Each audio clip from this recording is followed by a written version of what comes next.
नमस्कार, मी पंजाब डक। राज्यातल्या सर्व शेतकऱ्यांसाठी सर्वप्रथम आनंदाची बातमी। राज्यात 7 तारखेपासून म्हणजे 7 नोव्हेंबर पासून राज्यातला पाऊस रजेवर जाणार आहे, कायमचा निघून जाणार आहे, विड्रॉल होणार आहे, म्हणून हा अंदाज सर्व शेतकऱ्यांनी लक्षात घ्यायचा। 7 तारखेला पावसाळा संपला म्हणून हे जाहीर होणार आहे, म्हणून हे देखील सर्व शेतकऱ्यांनी लक्षात घ्यायचं। म्हणजे सांगायचं झालं तर 7 तारखेपासून राज्यात थंडीला सुरुवात होईल, ठिकठिकाणी थंडी जाणार। 8 ला थंडी आणखीन वाढत जाणार आहे, 9 पासून आणखीन खूप वाढत जाणार आहे, 10-11 ला सगळ्या राज्यातले सर्वांना स्वेटर घालावं लागते अशी थंडी येणार आहे, म्हणून हा अंदाज लक्षात घ्यायचा। आणखीन ह्या 3 दिवस काय परिस्थिती आहे तर राज्यातल्या सर्व शेतकऱ्याला सांगू इच्छितो की आज 4 नोव्हेंबर आणि 5 नोव्हेंबर दरम्यान राज्यामध्ये काही जिल्ह्यामध्ये तुरळक ठिकाणी विखुरलेल्या स्वरूपाचा भाग बदलत पाऊस पडणार आहे, सर्वदूर काही पडणार नाही, म्हणून हा अंदाज लक्षात घ्यायचा।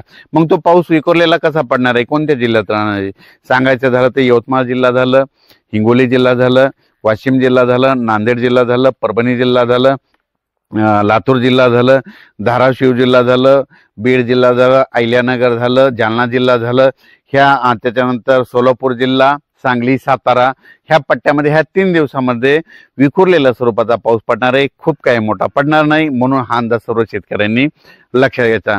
मग राज्यामध्ये थंडी कशी सुरू होणार आहे तर सर्वप्रथम सांगू इच्छितो राज्यात थंडी एकदम सगळीकडे येत नसते, पण कशी सुरुवात होते राज्यात आपल्या महाराष्ट्राकडे उत्तरेकडून थंडीला सुरुवात होते। म्हणून राज्यात नेमकी थंडी कशी होणार आहे उत्तरेकडून म्हणजे सांगायचं झालं तर 5 तारखेला म्हणजे नंदुरबार जिल्हा झालं, नाशिक जिल्हा झालं, निफाड तालुका, त्याच्यानंतर धुळे जिल्हा झालं, जळगाव जिल्हा झालं, इकडं मलकापूर, नांदुरा, बुलढाणा घाटाच्या खाली, त्याच्यानंतर खामगावच्या त्याच्या पलीकडे अकोला, तेलारा, अचलपूर, दर्यापूर, मोर्शी, अमरावती, वर्धा, भंडारा, नागपूर ह्या पट्ट्यामध्ये 5 तारखेलाच राज्यामध्ये थंडी थोडी जाणवायला सुरुवात होईल आणि त्या दिवशी धुकं देखील येईल, धुळी देखील येईल, म्हणून हे लक्षात यायचं।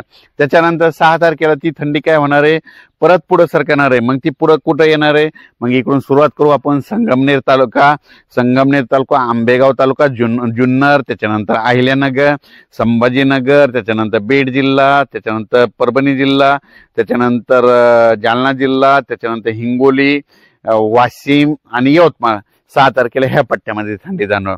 7 तारखेला ती थंडी आणखीन परत पुढे सरकणार म्हणजे दक्षिणेकडे थंडी येणार। मग 7 तारखेला कुठे येणार आहे मग 7 तारखेला पुणे जिल्हा, सातारा, सांगली, सोलापूर, कोल्हापूर, त्याच्यानंतर धाराशिव जिल्हा, सोलापूर जिल्हा, पंढरपूर तालुका, त्याच्यानंतर इकडे लातूर जिल्हा, बीड जिल्हा, परभणी, असं नांदेड, हिंगोली, यवतमाळ, असे धर्माबाद ह्या पट्ट्यामध्ये काय होईल 7 तारखेला। परत ती 8 तारखेला थंडी काय होणार आहे तेलंगणाकडे जाणार, तेलंगणा कर्नाटककडे जाणार आहे। त्याच्यानंतर 9 तारखेला संपूर्ण तेलंगणातून आंध्र प्रदेश आणि कर्नाटक ह्या तिन्ही राज्यामध्ये तिकडे देखील थंडी होईल आणि 4 म्हणजे 9 तारखेला बरेच म्हणजे जवळपास केरळपर्यंत ती थंडी जाणार आहे, म्हणून हा अंदाज लक्षात यायचा।